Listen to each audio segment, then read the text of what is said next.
Hi everyone. A year ago, as I hope you know, Ariane and I started Shahrazad Foundation, and one of the three main goals of Shahrazad is to kind of level the playing field so that women can empower themselves in the way that they really should have been able to throughout history. And over the last year, I've been looking out very keenly for situations in which men are kind of railroading culture and opportunities for women and for humanity. In this last week, I've seen several examples of this happening and want to highlight them. The first example was about 3 days ago, and I was in a cafe, and at the table next to me there were about 6 women, quite a big group, for a breakfast meeting, and I could tell it was sort of a high-powered breakfast meeting. And the women were talking about the work that they've got planned for the company and the various initiatives. And because I'm a nosy guy, my ear was kind of listening in. And what I noticed about that meeting was, firstly, I noticed very clearly that it was a group of women, and I didn't hear a man's voice. And I actually turned quickly and I just checked, and it was just women. And I was really impressed with the way that they were engaging and kind of solving problems together. And they weren't doing it in a way that was putting each other down or claiming credit when they thought credit was due. But they were solving these problems in a normal and very kind of workable way. It was quite something to listen in on. And this is my point though. About 10 minutes in to me being in that cafe and those women being at the next table, a man strolled in, and he was clearly their boss, and he passed me and he was wearing a suit, and I noticed at the time it was 10 minutes past the hour, so I imagine that he was casually late. But this is what I noticed, and it fascinated me. As soon as that man sat down at the table, the only man with a group of women, as I say, all the women stopped talking and they listened to him. None of them spoke unless they were spoken to. And the dynamic shifted. It shifted in the most awful and awkward way. And I was really horrified by this. My point is that often, whether we like it or not, within society, men project into a social setting, whether it's a work one or a non-work environment. Men project this need to be the leader or the role model or the loudest voice. And it's something that saddens me so deeply and horrifies me, because I listened in to the rest of the meeting, as I like to do. And I noticed that as soon as that man came on the scene, as I say, all the women piped down, but also they clammed shut. And this fountain of ideas and all kinds of problem solving dried up in an instant when that man, presumably their boss, turned up. And more to the point, I listened in on what the man was saying, their boss, and without exception, everything that came out of his mouth was rubbish. What I noticed was that he had to be seen by that group of women to have performed as this kind of amazing, heroic savior and leader. And it shocked me because he was absolutely incompetent. I could see it. I didn't need to know anything about the business or whatever, but I could see that he had been groomed for decades for that role. And more to the point, he was beyond incompetent. He was the worst of the worst.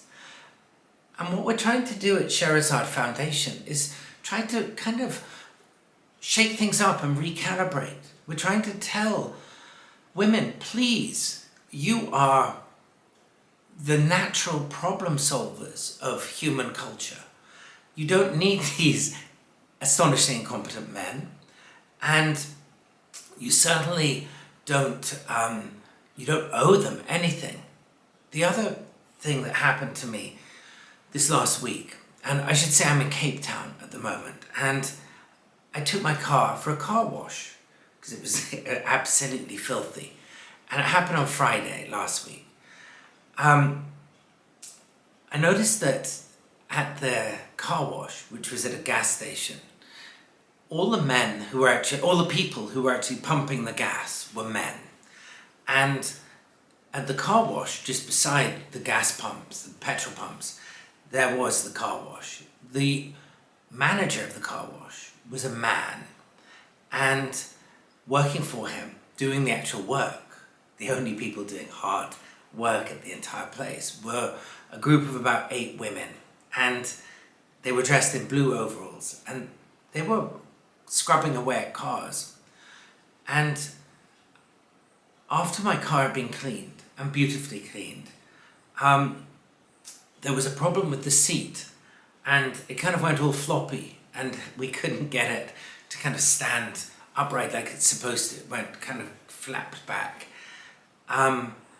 And I asked the manager if he could help, and he tried, and he couldn't make it work. He couldn't make the seat stick upright. And he got really embarrassed and a little bit offended somehow, and a bit like a peacock whose tail had kind of flopped down. And just then, one of the ladies who had been doing the car washing had an idea, and she had an idea to jerk the seat side to side and press the button at the same time, and it worked perfectly. And I made a comment. I said, thank God for the way women solve problems, because a man, and I said to the manager, a man like you or me would be incapable to solve the problem like that, because we're just programmed to do what we think is going to be, the standard operation to get something working. And what interested me was, firstly, how the lady who had done the miraculous repair of my car seat, she fell silent and was very nervous.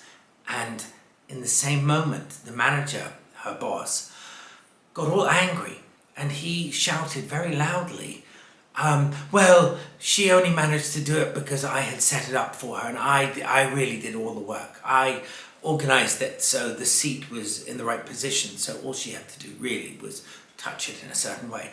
And I was fascinated by this. I was fascinated that a man or men feel the need so often to be lauded, to be told they've done really well. And I know this about myself. I'm a guy, obviously, and I've been brought up to operate like men through the grooming system that we've all grown up with. And I crave being told I've done really well, even though half the time I haven't done really well, or more importantly, it's got nothing to do with it at all. So what I'm so fascinated by is this idea that the programming of men is kind of off track, and it in my opinion has led human society down a track that has got us into all sorts of problems, whether it be climate change or men abusing women or anything else. The way I see it, men are basically kind of Neanderthal. They're interested in food and women and talking big, and the way I see it, a lot of that would have been the sort of hunter, protector role model of the male, bastion of life. Whereas my reading of humanity, and what do I know, I may be off track, but my reading of humanity is that throughout human society, whether, from the earliest dawn of human society, it was women who solved the problems. It was women who, I'm sure, built the homes. I'm sure it was obviously women who told the stories and women who brought up their the youngsters. Whereas men had this central binary role, really, to protect and to hunt. And as I've pondered it over the last year or so, my clear understanding is that this has led to the predicament we're in. So what I think we need to do, and this is what we're trying to get going with Charizard, we're trying to work towards a kind of recalibration. We're not trying to tell men you're stupid bastards, because men are better off left alone to their own devices. But what we're trying to do is harness the ingenuity that women have cultured and fostered throughout human culture, and to use it in the most extraordinary and dynamic way to solve problems that can in turn transform the world that we're all living in. So that's my message. Thank you for listening.